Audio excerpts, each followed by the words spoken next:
Ohm's law.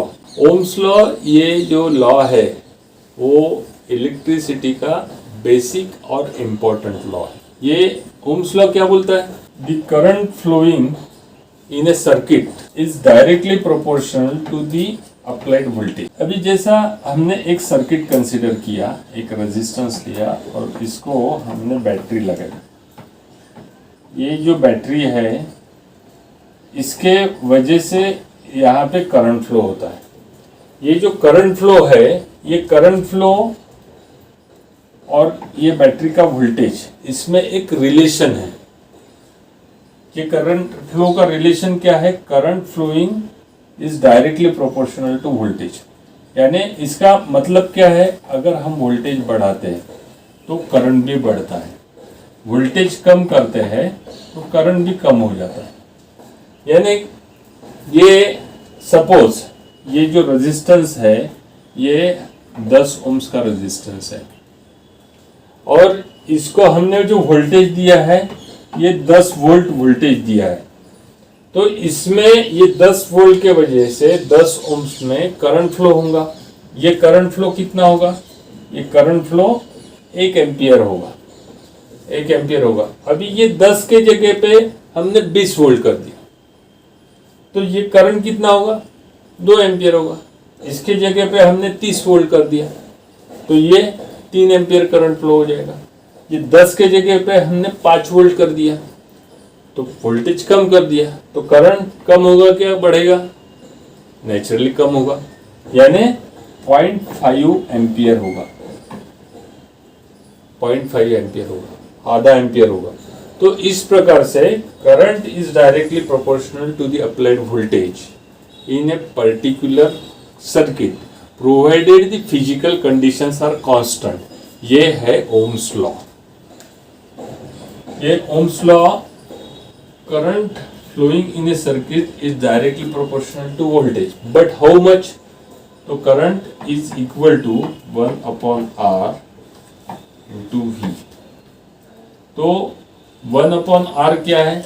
1 upon R is a circuit constant and R क्या है? तो resistance of a circuit। R क्या है? resistance of a circuit। यानी हम बोल सकते हैं I is equal to V by R। I is equal to V by R।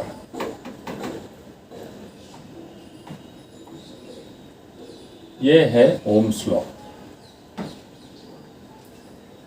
अभी ये जो I is equal to V by R ये बेसिक लॉ हो गया। इसी को हम अगर I इधर के साइड में लेके गए, R इधर के साइड में लेके गए तो R is equal to V by I होगा।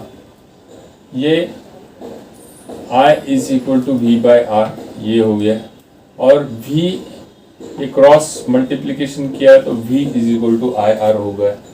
तो ये है ओम्स लॉ। ये फॉर्मूला आपको ध्यान में रखने का है। V is a voltage, R is a resistance and I is a current. I is current in ampere, V is a voltage in volts and R is resistance in ohms, right? यह है ohms law। Provided the physical conditions are constants, मतलब क्या है? उसका circuit का एक बार current flow हो रहा है, टेम्परेचर चेंज होता है तो ohms law प्रूव नहीं करेगा, ओबे नहीं करेगा। टेम्परेचर कांस्टेंट होना, उसकी लेंथ कांस्टेंट होना, उसकी विड्थ कांस्टेंट होना, कोई यानी फिजिकल कंडीशंस कांस्टेंट है तो Ohm's law states that the current flowing is in a circuit is directly proportional to applied voltage. ठीक है, इसके आगे हमें देखना है रेजिस्टेंस की अगली टर्म। ये हम आगे में चलते हैं। रेजिस्टेंस के अगले टर्म में हम आएंगे तो हम देखते हैं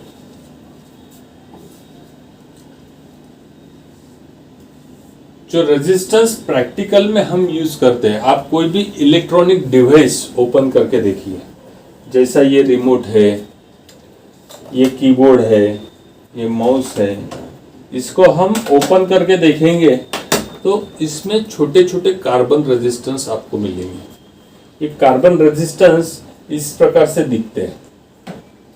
ये है कार्बन रेजिस्टेंस, ये है कार्बन रेजिस्टेंस।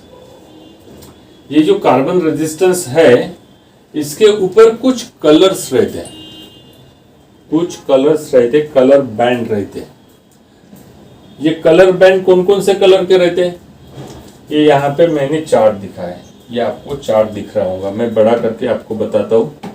ये देखिए कलर बैंड विड्थ, ये मैं बड़ा करूँगा तो ये आपको और अच्छे से दिख रहा होगा। यहाँ पे ये कलर बैंड जो रहते हैं, ये देखिए, ये मैं साइड में लेता हूँ। यहाँ पे ये रेजिस्टेंस है, यहाँ पे ये फर्स्ट बैंड है, ये जो है यहाँ पे तुमको ये फर्स्ट बैंड दिख रहा है, ये लाल रंग का, ये फिर हरा रंग का, फिर काला रंग का।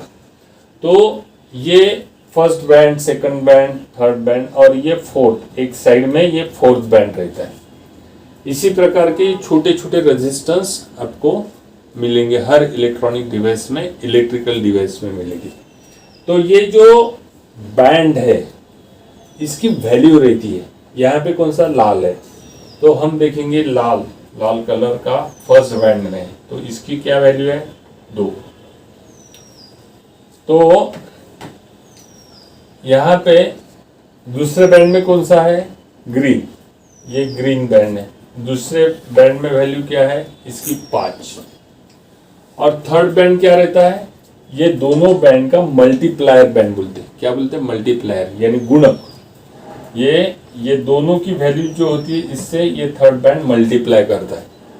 तो ये जो थर्ड बैंड है इसमें कौन सा है काला, ब्लैक 10⁻⁴, यानी 10⁻⁴ यानी any number power raise to 0, a raise to power 0 is equal to 1, 10⁻⁴ is equal to 1, 20⁻⁴ is equal to 1, यानी 10⁻⁴ यानी क्या होता है 1। तो ये रेजिस्टेंस की वैल्यू यहाँ पे क्या होगी 2, रेड की वैल्यू है 2, तो मैं यहाँ पे 2 लिख देता हूँ।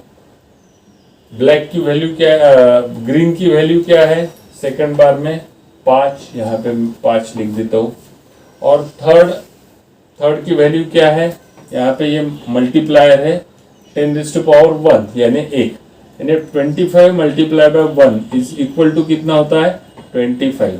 और इसका यूनिट क्या है ओम्स, रेजिस्टेंस का यूनिट है 25 ओम्स। इसकी वैल्यू क्या है, ये रेजिस्टेंस की वैल्यू क्या है 25 ओम्स। अभी इसी प्रकार से ये टेबल में वैल्यूज दी है कलर की।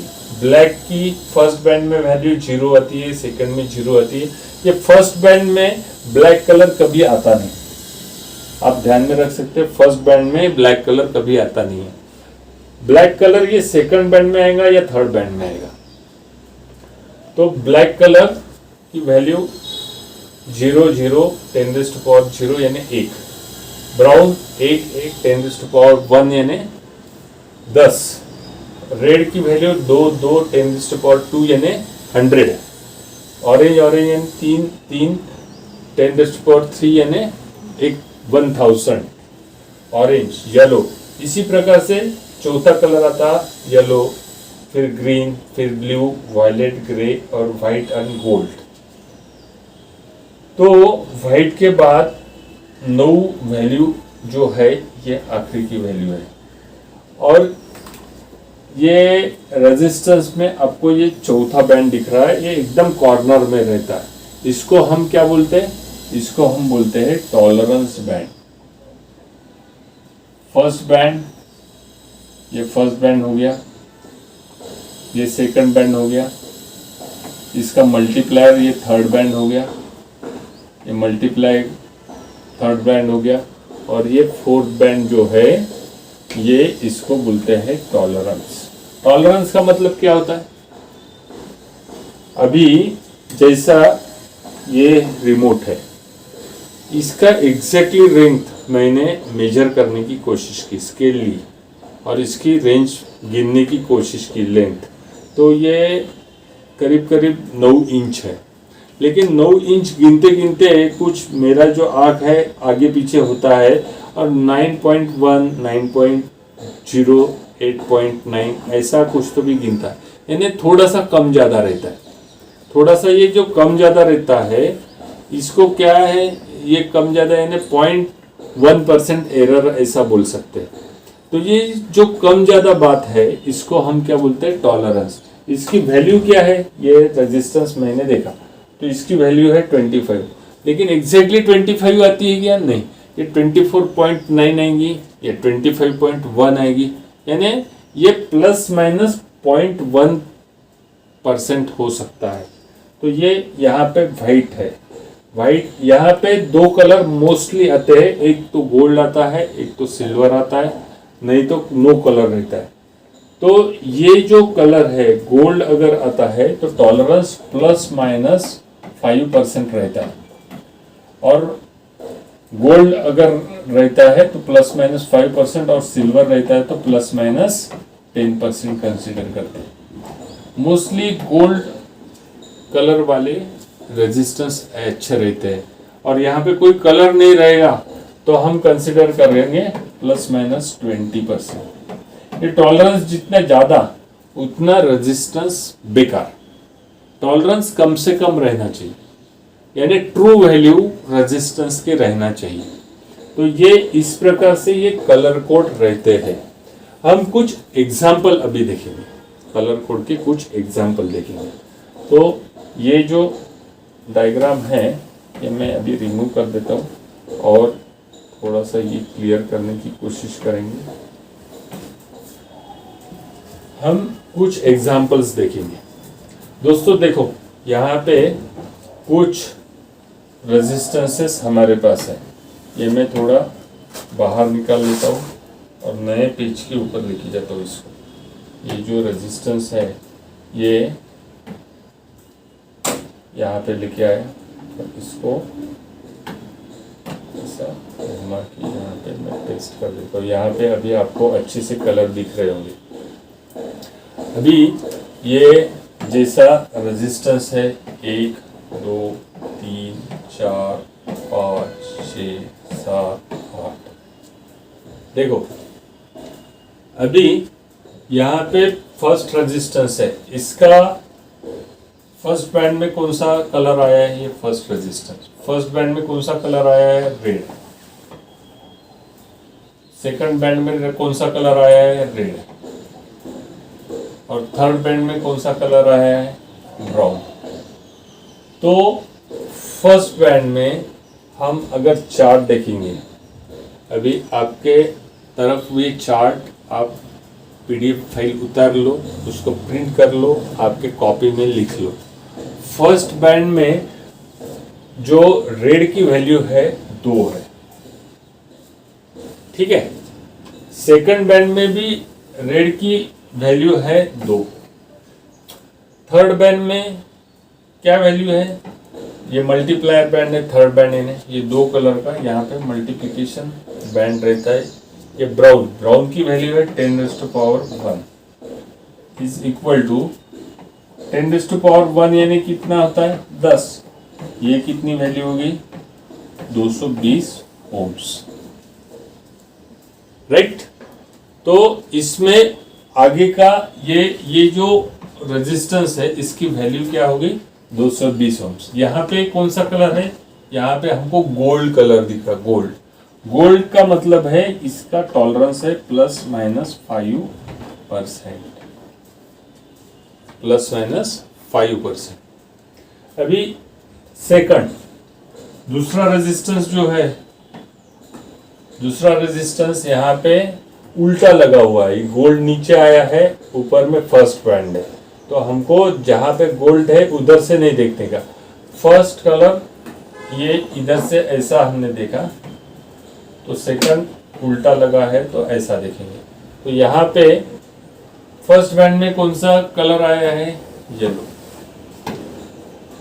सेकंड बैंड में कौन सा कलर आया है, वॉयलेट।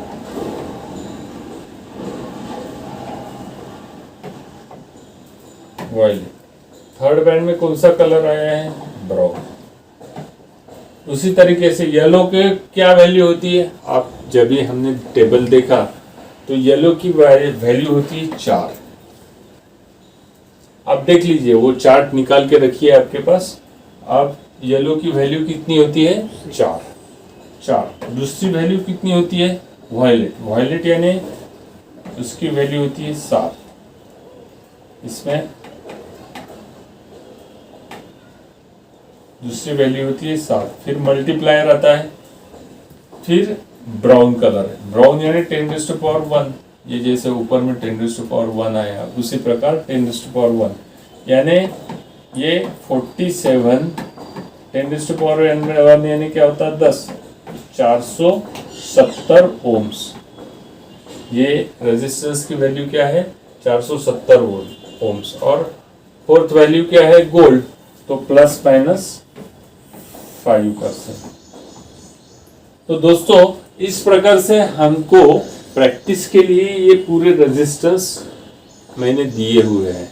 तो ये रेजिस्टेंस की वैल्यू तुम्हें कैलकुलेट करने की है, ये पीडीएफ तुमको डाउनलोड करने की है। आगे में तुमको ये सभी जो आगे के रेजिस्टेंस है इसकी वैल्यू तुमको कैलकुलेट करने की, और बराबर कैलकुलेट करके आप मेरे को रिस्पॉन्ड करो। उसमें आपकी जो कुछ कमेंट्स है कमेंट बॉक्स में लिखो, कुछ गलतियां होंगी कुछ डिफिकल्टी होंगी तो आप मेरे को कमेंट बॉक्स में पूछ सकते हो, ठीक है। तो यहाँ पे हमने अभी रेजिस्टेंस के कलर कोड्स देखे। कलर कोड्स आपको अच्छे लगे होंगे। इसके आगे थोड़ा हम बढ़ते हैं। ये जो इलेक्ट्रिसिटी है, इलेक्ट्रिसिटी के इफेक्ट तो हमने देखे। ये जो इलेक्ट्रिसिटी के इफेक्ट्स जो है उसके वजह से इलेक्ट्रिसिटी के अप्लायंसेस हम अलग अलग बनाते हैं। अभी ये इलेक्ट्रिक एनर्जी जो है उसके एडवांटेजेस बहुत ज़्यादा है बाकी एनर्जी से। अलग अलग टाइप्स ऑफ एनर्जीज हमने देखे। तो ये टाइप्स ऑफ एनर्जीज में कौन कौन सी एनर्जीज आती है, एनर्जी टाइप्स।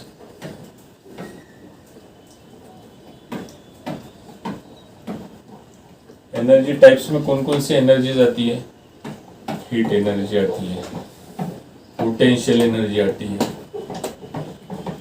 मैकेनिकल एनर्जी आती है, काइनेटिक एनर्जी आती है, ऐसी बहुत सारी एनर्जीज आती है। ये सभी एनर्जीज को हम इलेक्ट्रिक एनर्जी में कन्वर्ट करते हैं। हीट एनर्जी है, पोटेंशियल एनर्जी है, काइनेटिक एनर्जी है, सोलर एनर्जी है, एटॉमिक एनर्जी है, हाइड्रोलिक एनर्जी है, ऐसी ढेर सारी अलग अलग एनर्जीज है जिसको हम इलेक्ट्रिसिटी में कन्वर्ट करते हैं। इलेक्ट्रिसिटी में एक जगह पे कन्वर्ट करते हैं और दूसरी जगह पे उसकी यूटिलिटी करते हैं। जैसे हम पोराडी में थर्मल पावर प्लांट है, वहाँ पे तैयार करते हैं इलेक्ट्रिसिटी और मुंबई में यूज करते हैं उसको। पूरी नेशनल इलेक्ट्रिसिटी जो है वो नेशनल ग्रिड में लोड करके हम पूरे देश में यूज करते हैं। अलग अलग जगह पे प्लांट्स लगे हुए हैं और ये जो प्लांट्स है इसकी जो एनर्जी है नेशनल ग्रिड में डालते हैं और उसका यूटिलाइजेशन हम करते हैं। तो ये जो अलग अलग टाइप के जो प्लांट्स है ये कौन कौन से रहते हैं उसके बारे में हम अभी जानने की कोशिश करेंगे। तो यहाँ पे ये जो प्लांट्स है, यहाँ पे हमें प्लांट्स की कुछ डायग्राम्स दिख रही है। ये तुमको यहाँ पे दिख रहा होगा डीजल पावर प्लांट। ये डीजल पावर प्लांट की इमेज मैं बड़ी करके आपको बताऊंगा। ये देखो यहाँ पे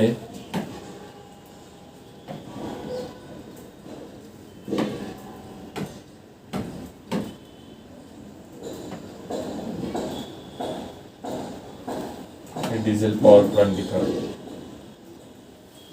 है। डीजल पावर प्लांट में यहाँ पे जो डीजल फ्यूल है और डीजल इंजन में फ्यूल डाल के हम इलेक्ट्रिसिटी जनरेट करते हैं। डीजल पावर प्लांट ये बहुत बड़ी पावर प्लांट की इमेज है, लेकिन सिंपल एग्जांपल हम देखेंगे तो डीजल जनरेटर, छोटे छोटे डीजल जनरेटर हम भारत में देखते हैं। पीछे में जनरेटर चलता है और आगे में लाइट्स भारत की लगी हुई रहती है। तो ये डीजल जनरेटर है। डीजल साइलेंट जनरेटर हर बिल्डिंग में, हर अपार्टमेंट में, होटल्स में हम लगे हुए दिखते हैं। तो वो डीजल जनरेटर है। तो ये डीजल जनरेटर के बाद में हम देखते हैं gas power plant. Gas power plant जो है ये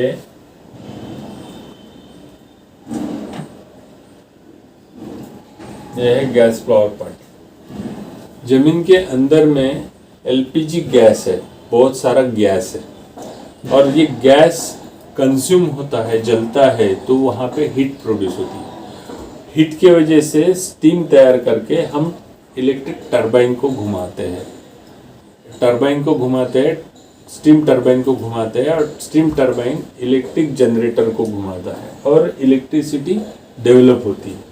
तो ये गैस पावर प्लांट है। गैस पावर प्लांट की इमेज तुम देख रहे हो।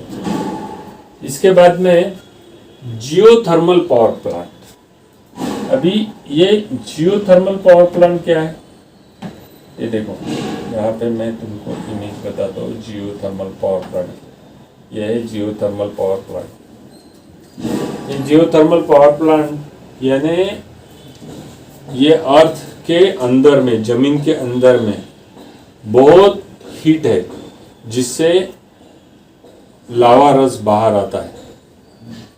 पृथ्वी के पेट में बहुत सारी हीट है और वो हीट से हम स्टीम तैयार करते हैं। ये जो स्टीम के वजह से स्टीम टरबाइन घुमा के इलेक्ट्रिक जनरेटर घुमाते हैं।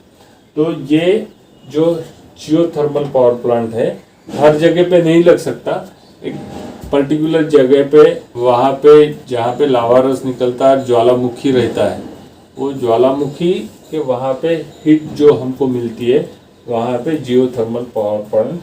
इसके बाद में आता है hydro power plant. Hydro power plant, ये जो हाइड्रो पावर प्लांट है ये मैं आपको इमेज बड़ी करके बता रहा हूँ। इसमें जहाँ पे नदी बह रहती है, अभी भारत में बहुत सारी बड़ी बड़ी नदी है, गंगा है, यमुना है। तो ये बड़ी नदी जो है उसके अलग अलग लोकेशन के ऊपर हम डैम बांधते हैं, डैम बड़े बड़े धरण बांधते हैं। तो ये धरण जो है उसमें बहुत सारा पानी स्टोर करके रखा रहता है। ये पानी स्टोर करके, ये देखो ये पानी स्टोर किया हुआ है, यहाँ पे हमें दिख रहा है। इसमें एक टनल निकाल के, ये टनल जो है ये इसमें से फोर्स से पानी यहाँ पे वाटर टरबाइन के ऊपर डालते हैं। वहाँ पे वाटर टरबाइन रहता है, यानी बकेट्स रहती है और एक शाफ्ट रहता है, वो बकेट्स के ऊपर पानी का जेट छोड़ते हैं। वो पानी का जेट बकेट के ऊपर जाके वो बकेट्स को जोर से घुमाता है। ये घुमाता है और इसके ऊपर यहाँ पे जनरेटर फिट किया रहता है। ये वाटर टरबाइन के ऊपर जनरेटर फिट किया होता है। तो ये वाटर टरबाइन घूमता है तो जनरेटर भी घूमता है, जनरेटर घूमता है तो इलेक्ट्रिसिटी तैयार होती है। इलेक्ट्रिसिटी फिर हम ट्रांसमिट करते हैं। तो ये जो है ये हाइड्रो इलेक्ट्रिक पावर प्लांट है। हाइड्रो यानी पानी, पानी स्टोर करने से वहाँ पे जो पोटेंशियल एनर्जी है वो पोटेंशियल एनर्जी को पानी के फ्लो में काइनेटिक एनर्जी में कन्वर्ट करके हम वाटर टरबाइन घुमाते हैं और वाटर टरबाइन घुमा तो इलेक्ट्रिक जनरेटर घूमता है, वहाँ पे इलेक्ट्रिक तैयार होती है। ये जो सिस्टम है इसको हम हाइड्रो पावर प्लांट बोलते हैं। तो हम आगे चलते हैं।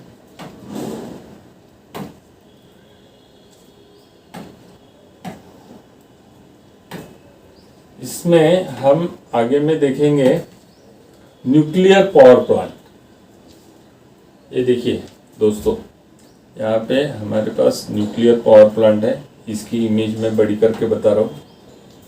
ये है न्यूक्लियर पावर प्लांट। ये न्यूक्लियर पावर प्लांट जो है इसमें किस प्रकार से एनर्जी तैयार होती है। एटम बॉम्ब तुमको सबको मालूम है, एटम बॉम्ब बहुत बड़ा बॉम्ब रहता है, उसकी हानि क्षमता भी बहुत ज़्यादा रहती है। लेकिन न्यूक्लियर पावर प्लांट में हम एटम बम ही फोड़ते हैं, लेकिन कंट्रोल सिस्टम से फोड़ते हैं। जो एटॉमिक स्ट्रक्चर रहता है, एटम में जो एटॉमिक स्ट्रक्चर रहता है उसमें बहुत सारी एनर्जी है। एटम में क्या रहता है, प्रोटॉन रहते हैं, न्यूट्रॉन रहते हैं, इलेक्ट्रॉन्स रहते हैं। ये क्या है, एनर्जी के पार्टिकल्स है। यानी वो एटम हम फोड़ नहीं सकते, नॉर्मल कंडीशन में हम फोड़ नहीं सकते, लेकिन प्रॉपर कंडीशन अगर उसको दिया जाए तो ये एटम्स फूटता है। ये एटम फूटा तो न्यूक्लियर ब्लास्ट होता है। न्यूक्लियर ब्लास्ट के वजह से वहाँ पे बहुत एनर्जी तैयार होती, हीट एनर्जी तैयार होती, और ये जो हीट एनर्जी है उसके वजह से फिर स्टीम तैयार होती। फिर स्टीम टरबाइन घूमता है, स्टीम टरबाइन घूमता है, तो वहाँ पे स्टीम टरबाइन की वजह से इलेक्ट्रिक जनरेटर घूमता है। इलेक्ट्रिक जनरेटर घूमा तो हमारा काम इलेक्ट्रिसिटी जनरेशन का हो जाता है। इस प्रकार से एटॉमिक स्टेशन में, एटॉमिक प्लांट में हम इलेक्ट्रिसिटी जनरेट करती है। और बहुत छोटे फ्यूल से, कम फ्यूल से, बहुत कम एटॉमिक फ्यूल से हम बहुत सारी हीट डेवलप करते हैं और बहुत सारे इलेक्ट्रिक यूनिट डेवलप करते हैं।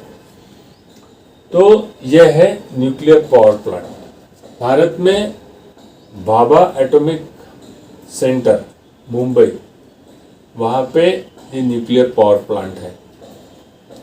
तो इसका यूज़ हम करते हैं। इसके बाद में जो इलेक्ट्रिसिटी हम जनरेट करते हैं, और ये सबसे पॉपुलर इलेक्ट्रिसिटी जनरेट का आजकल जरिया हो गया है, ये है सोलर एनर्जी। ये जो सोलर एनर्जी है, सोलर एनर्जी से कैसे करते हैं हम इलेक्ट्रिक एनर्जी तैयार। सोलर पावर प्लांट है, अभी देख रहा है, ये बड़ा करके मैं बता रहा हूँ तुमको। सोलर, अभी सूर्य की हमें एनर्जी निरंतर मिलने वाली है। ये सूर्य की जो एनर्जी हमें मिलती है वो लॉन्ग टाइम है, कभी ख़त्म ही होने वाली नहीं, हमारी जिंदगानी में वो ख़त्म होने वाली नहीं है। तो ये सबसे रिलायबल, नॉन पोल्यूटेड और ग्लोबल पॉपुलर एनर्जी हो गई है सोलर एनर्जी। इसमें क्या रहता है, ये सोलर सेल्स है, सोलर पैनल्स है। ये जो सोलर पैनल्स हमें यहाँ पे दिख रहे हैं, ये सोलर पैनल्स हमें मार्केट में मिलते हैं। नॉर्मली ये सोलर पैनल जो रहते हैं 300-400 वाट्स के आसपास रहते हैं। उसका साइज रहता है 1 मीटर बाय 2 मीटर वगैरह, और वो हम हमारे छत के ऊपर इंस्टॉल कर देते। वो छत से उसके कनेक्शंस करते, पैरेलल सीरीज कनेक्शंस रहते। अपने को जैसा वोल्टेज होना, जैसा हमारे पास वो इन्वर्टर और उसके कंपोनेंट्स लगे हुए रहते, उस प्रकार से उसके कनेक्शंस करके इस पर जो सोलर लाइट गिरता है वहाँ पे वोल्टेज तैयार होता। वोल्टेज के वजह से करंट फ्लो होता, और ये करंट हम फिर इन्वर्टर में देखे उसको एसी में कन्वर्ट करते। एसी और डीसी, ये 2 टाइप्स ऑफ इलेक्ट्रिक एनर्जी है। उसमें जो सोलर पैनल जो इलेक्ट्रिक तैयार करते हैं वो डीसी एनर्जी है, और ये हम इन्वर्टर के बाद यहाँ पे हमको एसी एनर्जी मिलती है। हम हमारे घर में, ऑफिस में, फैक्ट्रीज में एसी एनर्जी यूज़ करते, एसी एनर्जी यूज़ करते।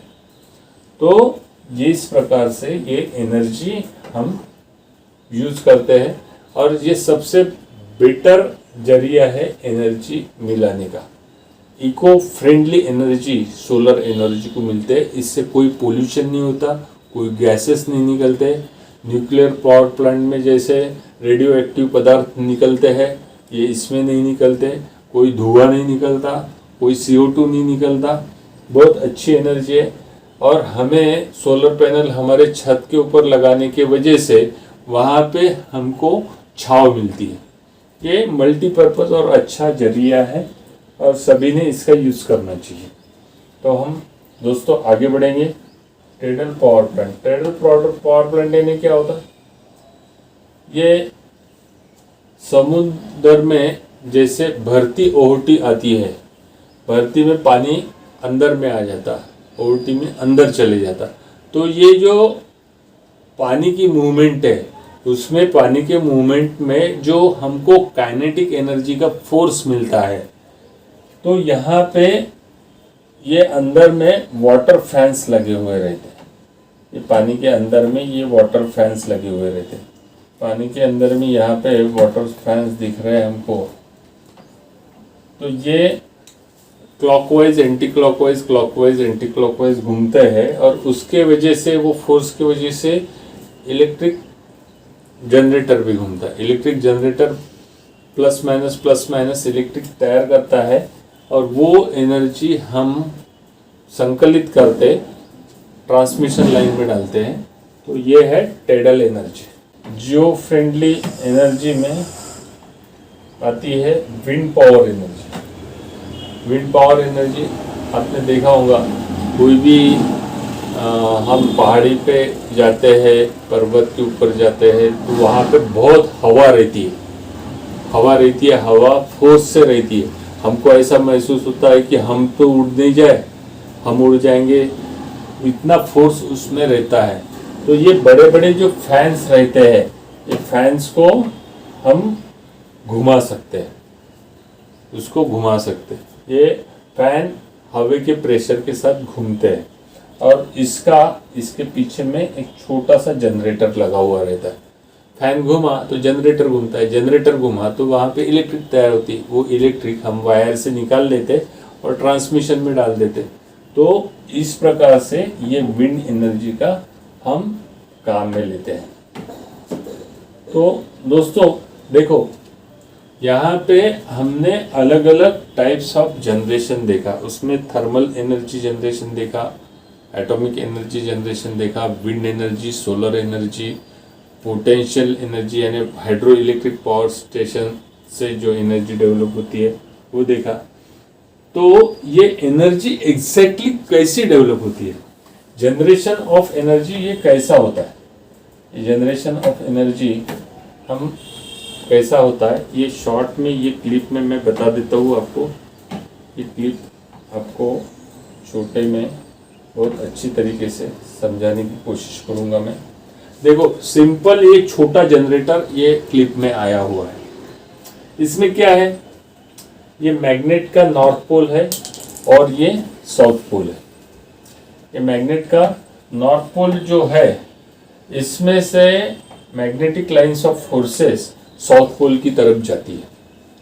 Magnetic lines of forces south pole की जाती है। यूनिफॉर्म मैग्नेटिक फ्लक्स है ये, magnetic flux uniform magnetic flux है। और उसके अंदर में अगर मैं एक कॉपर की कॉइल रख देता हूँ, ये क्या है, ये कॉपर की कॉइल है।